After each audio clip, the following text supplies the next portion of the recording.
Kartais mes atsidūrėm tam šuliniai, giliam šuliniai, pačiam dugne ir nesitikim, kad yra kažkokia paguoda, bet yra tarp mūsų autorių, kurios Dievas apdovanojo poetinę mintimą, kaip tą būseną išreikšti. Ir taip pat tarp mūsų yra muzikantų, kurie turėjo troškimą tai muzikaliai apipavydalinti. Tai pirmiausia kviečiu mūsų brolį Liną papasakoti tą šulinio istoriją trumpai.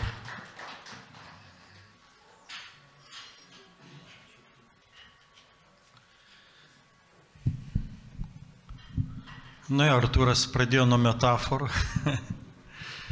Gyvenimas yra gyvenimas. Ir taip, ką aš galiu pasakyti? Mano vardas Linas, man 61 metai dabar. Iš Dievo malonės turiu šeimą, žmoną, su kuria 35 metai. Ir turime 3 vaikus suaugusius ir 3 anūkus. Žodžiu, gyvenimas yra pilnas. Aš esu architektas, projektuoju. Ir veiklių žmonių bendrijoje atsiradau pirmą kartą 2003 metais. Ir vat kodėl aš atsiradau, gal kažkaip bandysiu trumpai papasakot.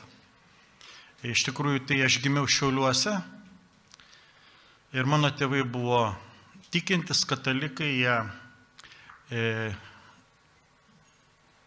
ėjo į bažnyčią. Tiesa, mano mama buvo mokytoja ir mokytojams buvo pavojinga eiti į bažnyčią, nes, kaip žinot, galėdavo įskūsti kažkas ir netektinai darbo. Tai dėl tos priežasties mes važinėjom apie Šiaulius ten, įvairius miestelius, bet kiekvieną sekmadienį. Žodžiu, mano tėvai buvo tikintis, religingi. Ir tą vat Dievo pažinimą, jie man parodė tą kelią link Dievo. Parodė tą kelią ir iš tikrųjų buvo daugiau žmonių mano gyvenime, kurie tokie kaip šviesuliai man tą kelią rodė. Šiandien vat mūsų brolis Virgis minėjo apie vieną kunigą, kuris padarė jam įtaką. Dabar jis pas viešpatį yra Vincas Jelinskas, tai buvo mano krikštatėvis. Ir vat vaikystėje aš pas jį nuvažiuodavau ir man tiesiog Dievas parodė tą tokį mylinti bažnyčios veidą, kur tuo metu jis buvo po Javony tokiam užkampyje, bet pasiplūdo žmonės ir visada prie stalo buvo po mišių, ten prie stalo būdavo pilna žmonių ir varguolių ir visokių inteligentų, taip toliau. Bet ką aš noriu pasakyti, kad jis visada buvo tų susitikimų siela ir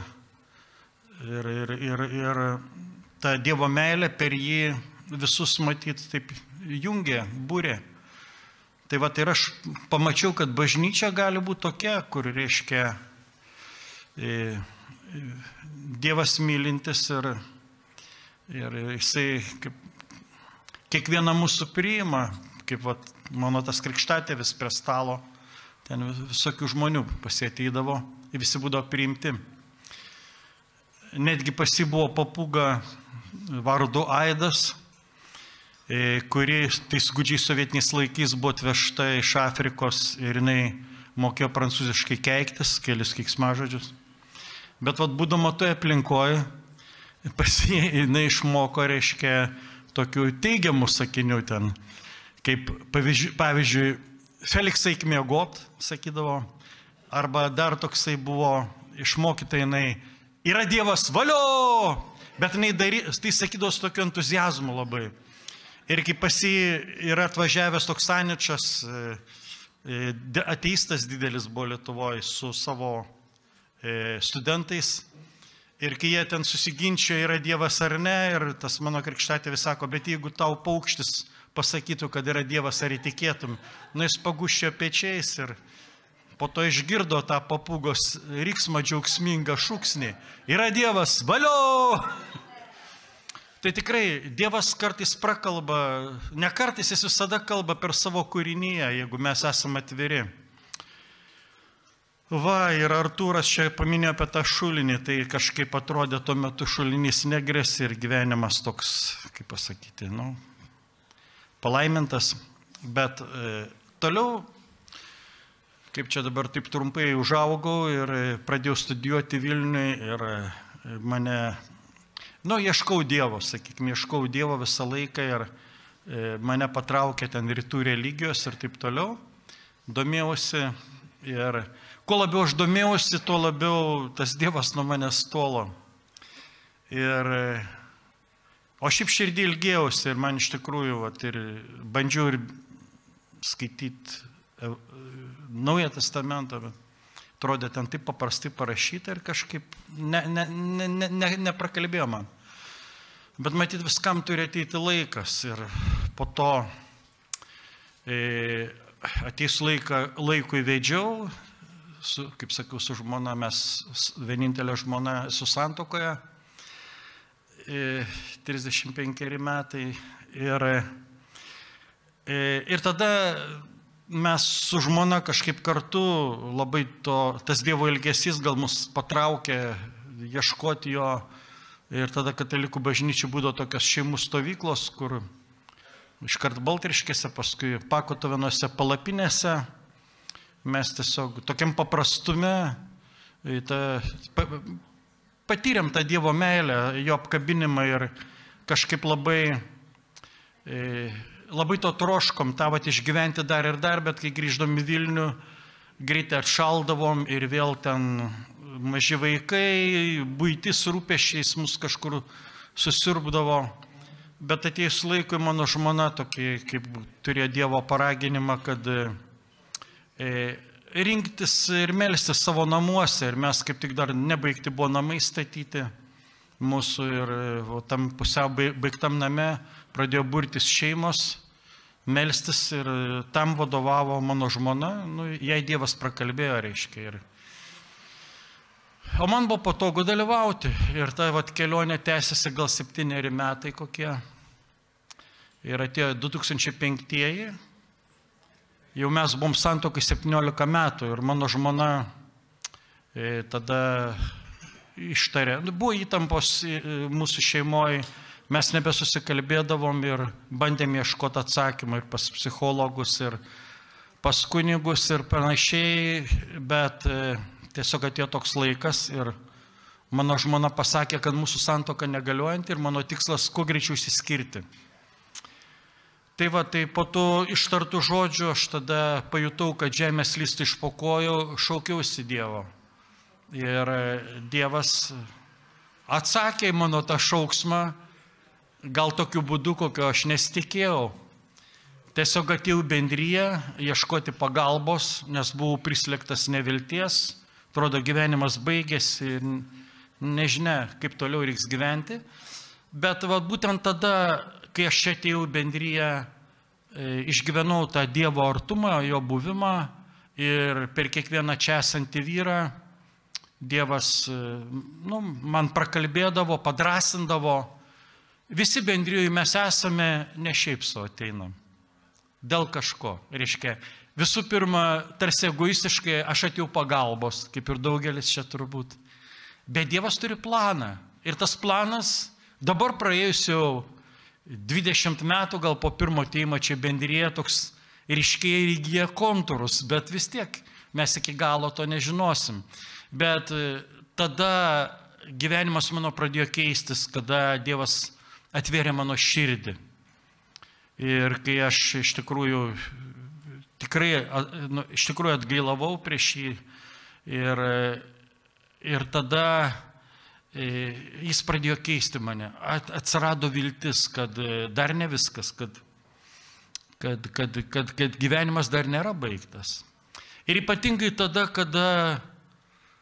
kadangi bendrijoje čia yra daug tarnysčių, mes čia tokius renginius organizuojam, viešus, per radiją būna, bet einam į kalėjimus, ligoninės, visokias kitas vietas, kur esam kviečiami liudyti Dievo darbus. Ir tada, kada aš pradėjau tarnauti, tada tas Dievo artumas, tada aš jau tą Dievo artumą ir jisai manęs nepalieka iki dabar. Tikrai jo malonė iš tikrųjų, tada, kada aš atsisukau į kitą, atrodo, man čia gyvenimas jau veiktas, bet kada atsisuku į kitą ir matau, kaip jam sunku ir užtariu jį prieš Dievą. Ir tada ateina tas toksai, kaip dangus nusileidžia, atrodo, ir džiaugsmas, ir ramybė, ir nieko netrūksta. Nors iš tikrųjų situacija nepasikeitus yra, bet aš jau galiu priimti su džiaugsmu ir tai rodo, kad Dievas tokiu būdu keičia mūsų širdis ir mano kietą širdį taip pat pakeitė. Ir dabar aš esu laimingas, kad esu čia toj bendrijoje, kad galiu, kaip ir kiti vyrai, tarnauti Dievui tokiu būdu ir taip dalintis jo meilę ir taip būti pripildytam jo meilės. O kadangi Artūras palėtė tą akmuo šulinį, aš niekada taip negalvau, neplanavau ir neprojektavau. Aš esu architektas, projektuoju. Bet šiuo atveju neprojektavau, kad aš kursiu eilėraščius, kažką darysiu. Nors vaikystėje bandžiau, kaip ir kiekvienas iš mūsų turbūt, kažką bandėme. Bet va tada, kada gyvenime buvo ta tokia tamsa užgulusi ir neviltis, čia 2009 metai, Kalėdų laikas. Tada naktį buvau pažadintas su tokiu raginimu rašyk. Jau tada, kadangi aš jau lankiau bendriją, Dievas jau buvo atvėręs mano širdį ir aš jau mokiausi klausyti jo balso. Ir tada, kai jis kalba, tiesiog eiti tą bendravimą su juo. Ir vat naktį prabudusis aiškiai mane ragino rašyti. Ir aš tada sąžiningai atsakiau, kad aš nežinau, ką rašyti ir aš nemoku rašyti. Nežinau tikrai, ką rašyti. O tas žodis mane nepalikdavo. Ir tada aš nusileidau, paėmiau popierių, pieštuką turbūt, atėjo žodžiai. Visų pirma, atėjo susitikimo su juo. Meilės apkabinimas. Kada mes einame į Dievo artumą, visada ateina ašarų malonė. Širdis sudūžta, mano širdis sudužo. Atėjo ašaros, atėjo žodžiai. Ir toje meilėje aš pradėjau rašyti ir tie žodžiai susidėliojo į kažką tokio, ko aš nelabai supratau, bet ką labai giliai išgyvenau. Ir taip tie eilėraščiai, pirmasis buvo akmuo šulinį, o toliau jų sugulė daugiau. Ir atėjus laikui išėjo knyga tuo pačiu pavadinimu. Akmuo šulinį, 99 eilėraščiai yra ten. Bet ką aš noriu pasakyti? Aš noriu kalbėti apie Dievo malonę, kad Dievas turi planą kiekvienam iš mūsų. Taip pat ir man. Ir tas jo planas visada išsigrynina ir paaiškėja per sunkes gyvenimo aplinkybės. Tada, kada ta juodžiausia tamsa, tada ryškiausiai ta sušvinta Dievo malonė. Ir tokiu būdu, aš kaip sakiau, tos eilėraščius rašiau, aš dėjau į stalčių, kad niekas, kaip pasakyti, čia mano ir Dievo reikalas atrodė. Bet dabar pabaigai, ką aš noriu pasakyti, kad Dievas, sakiau, turi planą. Ir aš minėjau, kad su žmona 35 metai santuokoje ir 2 metai, jau šiek tiek daugiau negu 2 metai, aš gyvenu vienas atskirai. Tiesiog dėl laiko stokos galėčiau liudyti, kodėl aš išėjau, nes 16 metų meldžiausi ir prašiau tos malonės ir tikrai tikėjausi, kad nesiskirsiu. Iš tikrųjų mes ir nesame išsiskyrę, bet gyvenam atskirai. Bet tas Dievo planas, kaip minėjau, tą juodžiausią laiką, jis ryškiausiai gal apsišviečia ir aš dėkingas Dievui už savo žmoną, daug metų pragyventa ir daug patirta ir džiaugsmo ir kitų malonių, aš esu jai labai dėkingas. Ir tada, kada patyriau per ją tam tikrus dalykus, kurie neleido man išsitiesti, tada atėjo eilėraščiai, atėjo Dievo malonė. Ir tam kontekste aš vėl lieku dėkinga žmonai. Nes jeigu jinai mane būtų visą laiką glošiusi ir panašiai, niekada tie eilėraščiai kaip šaltinis nebūtų prasiveržę. Tai dabar aš pabaigai gal, kadangi paminėtas buvo tas eilėraštis, aš nežinau, gal vieną pasakysiu. Aš jį gal ir mokėčiau mintinai, bet kažkaip dabar tarsi uždengta yra, tai aš geriau perskaitysiu. Žodžiu, prasidėjo nuo to eilėraščio viskas. Akmuo šuliny. Akloj tamsoj, šaltam šuliny. Mane ištroškusi randi. Ištroškęs aš nuo to vandens, kurio negėriau nuo rudens. Šulinys gilus, seklus vanduo. Jame aš užmirštas akmuo, apsamanojęs be vilties, apsunkęs nuo kietos širdies. Bet šulinys nors ir gilus, dugne kaip veidrodį dangus. Ten dieną naktį aš regiu spindėjimą dangaus žvaigždžių. Tu taip prakalbini mane užmirštą šulinio dugne. Ir aš laimingas, kad randi mane vėl gyvą šulinį. Tai ačiū Dievui iš tikrųjų, kad Jisai kiekvieną mūsų savitų būdų pažadina ir ne tik, kad pažadina, bet ir leidžia išgyventi tą jo planą. Ir gal vis tik tai pabaigai dar noriu pasakyti apie Dievo to užmojį. Tada, kada tie eilėraščiai jau išėjo knyga ir buvo paleisti, čia prieš beveik 2 metus, žodžiu, praėjus gal 3 metams po to, kai išėjo knyga, aš tokią žinutę gavau, kad ar aš esu tas ir tas, reiškia, parašęs tą knygą. Ta žinutė atėjo iš Amerikos, pasirodo. Ir ta moteris, kuri man rašė, choristai iš Čikagos, sako, mes jau gal 7 metai giedam giesmes pagal tavo sukurtus žodžius ir sako, mes labai laimingi esam jūsų bendradarbiavimu su mūsų maestro Richardu Soku, kompozitorium ir vargonininku Čikagoje, kurio aš visiškai nepažįstu. Bet žmonės labai džiaugiasi, kad mes bendradarbiaujam. Ir tiesiog iš Dievo malonės teko susipažinti. Aš lankiausi Amerikoje ir ten buvo mano kūrybos vakaras ir išgirdau jo kūriamas giesmes, jų yra apie 30 jis yra parašęs, jis gieda tas giesmes Čikagos katalikų bažnyčioje ir tada aš supratau tą Dievo užmojį. Kad tada, kada yra sunku ir ta tamsa, kad jis duoda viltį, bet jo viltį ne tik, kad mes galėtume patys išsigelbėti, bet viltį, kad per mus būtų išgelbėta daugiau žmonių. Ir čia kiekvieno gyvenime individualiai. Mano gyvenime atsitiko taip. Tai visa šlovė Viešpačiui Jėzui Kristui.